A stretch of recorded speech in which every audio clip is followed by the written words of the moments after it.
అయితే ఈ విషయంలోనే మన దగ్గర దేవస్థాన అనువంశిక ధర్మకర్త అశోక్ గజపతిరాజు ఉన్నారు. వారిని అడిగి మరిన్ని వివరాలు తెలుసుకుందాం.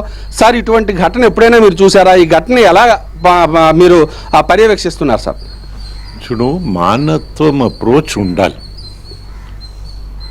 మన అదృష్టం ఇప్పుడు మానవత్వం అప్రోచ్ ఒకటి తీసుకున్నారు. అయితే విషయాల్ని తెలుసుకోవడం చాలా అవసరం. ఏ జాగ్రత్తలు తీసుకుంటే మళ్ళీ ఇలాగ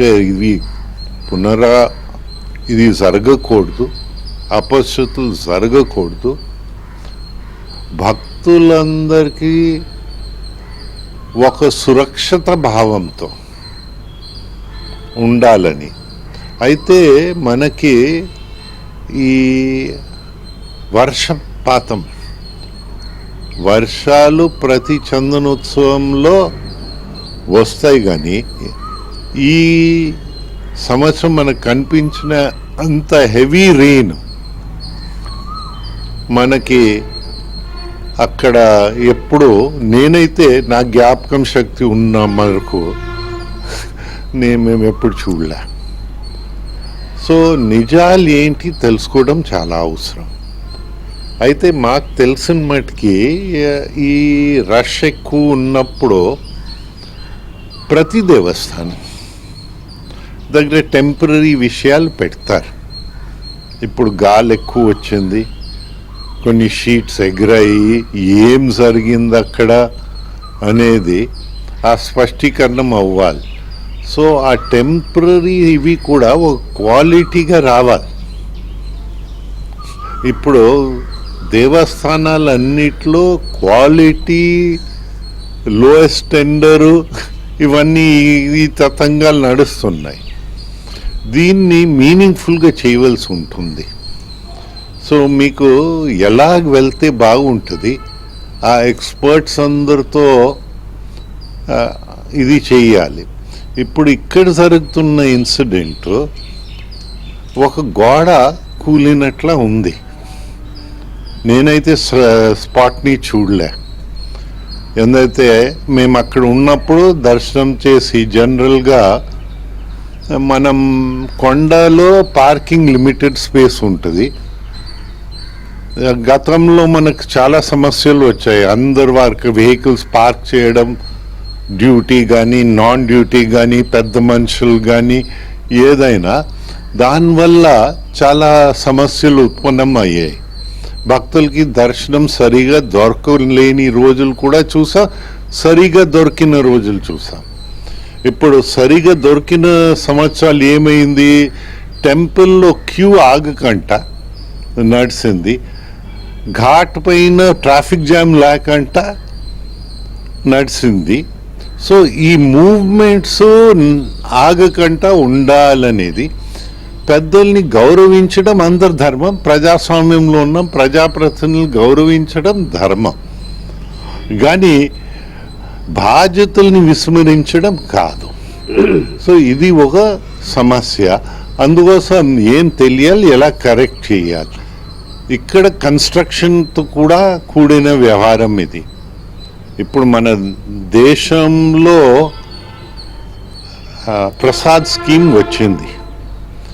ప్రసాద్ స్కీము మనకు తెలిసిన మటుకి పార్లమెంట్ ఆన్సర్ వచ్చేది చూస్తే మనకి ప్రసాద్ స్కీమ్, నా అదృష్టం ఏంటంటే మేము కేంద్ర ప్రభుత్వంలో భాగస్వాములుగా ఉన్నప్పుడు ఫార్ములేట్ అయింది. అప్పుడు 3 దేవాలయాలకి ఇచ్చారు మనకి, శ్రీశైలం, కనకదుర్గ అండ్ సింహాచలం. ఆ రెండిట్లో 100% అబ్జార్ప్షన్ వచ్చింది వారి పార్లమెంట్ క్వశ్చన్ ఆన్సర్లో. ఇక్కడ సింహాచలంలో 0% వచ్చింది. ఎందుకంటే ఆ ప్రభుత్వము అది టూరిజం డిపార్ట్మెంట్ చేస్తుంది. So approved works tourism department చెయ్యాలి. ఎవరు ఆర్డర్స్ ఇచ్చారో తెలియదు. మీరు యూనియన్ మినిస్టర్గా ఉండేటప్పుడు ఇది మంజూరైంది. అయితే మరి గత 5 ఏళ్ళలో ఈ కార్యక్రమం ఎందుకు ప్రారంభం కాలేదనుకుంటారు? చూడు, ఆ రోజుల్లో ప్రేమ ఎక్కువ అయిపోయింది. ఉత్తర కోస్తా జిల్లాలకి ప్రేమ ఎక్కువ అయ్యి వారు ఏ పని ఇక్కడ ఉత్తర కోస్తా జిల్లాల్లోనే జరగలే. ఈ పని ఒకటే కాదు. ఇప్పుడు మీరు విడకొట్టి చూస్తే నా భయం ఇప్పుడు ప్రస్తుతం చూస్తే యుక్రెయిన్లో వార్ తరహగా ఇప్పుడు పాకిస్తాన్ ఇండియా వార్ వచ్చిందనుకో, మనకి ఎయిర్ స్పేస్ క్లోజ్ అవుతుంది. మనము ఇప్పుడు విశాఖపట్నం నేవల్ ఎయిర్పోర్ట్ ఇవి అన్నీ వచ్చాయి కదా, డ్రోన్స్ గీన్స్ ఇవన్నీ. ఇంకా ప్రాణాలు కొట్టడం కాదు కదా. ఇప్పుడు గోవాలో వెస్ట్ కోస్ట్లో ఈ గోడ నిర్మాణానికి సంబంధించి ఏమైనా సరే తప్పులు ఉన్నాయని మీరు ఏమైనా భావిస్తారా? మీరు తప్పులు ఉన్నాయా లేదా తెలీదు.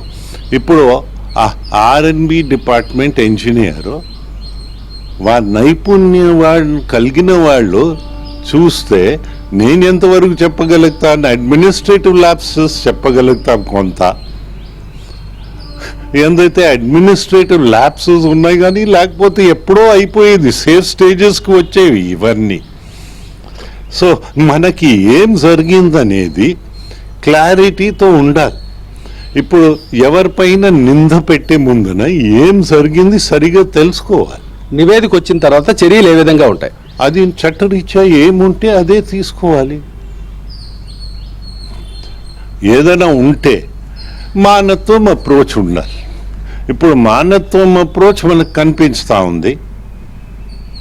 అయితే మనకు తెలుసుకోవడానికి ప్రయత్నించినప్పుడు సమయాన్ని కూడా దృష్టిలో ఉంచుకోవాలి. ఇటువంటి ఘటనలు పునరావృతం కాకుండా దేవస్థానం అధికారులకి మీ బోర్డు తరపు నుంచి ఏ విధమైనటువంటి సూచనలు మీరు చేయబోతున్నారు? చూడు, మేమేమంటాము, లోయెస్ట్ టెండర్స్ అనేది మనకు కొన్ని అపశృతులు ఇతర చోట్ల కలిగించింది.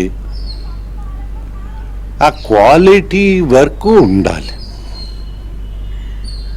ఆ స్పెసిఫైడ్ క్వాలిటీ వర్క్ అయిందా లేదా,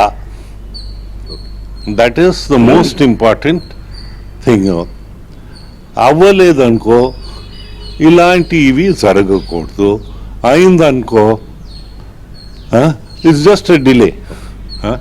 పూర్తి సమగ్రమైనటువంటి దర్యాప్తు నిర్వహించిన తర్వాత బాధ్యులపైన చర్యలు ఉంటాయని, అదేవిధంగా రాబోయే రోజుల్లో ఇటువంటి ఘటనలు జరగకుండా దేవస్థానం తరపు నుంచి, ట్రస్ట్ బోర్డు తరపు నుంచి పూర్తి సహాయ సహకారాలు, అదేవిధంగా ప్రణాళికాబద్ధమైనటువంటి నిర్మాణాలు చేపడతామని ట్రస్ట్ బోర్డుకు సంబంధించినటువంటి అనువంశిక ధర్మకర్త పూసపాటి అశోక్ గజపతిరాజు స్పష్టం చేయడం జరిగింది.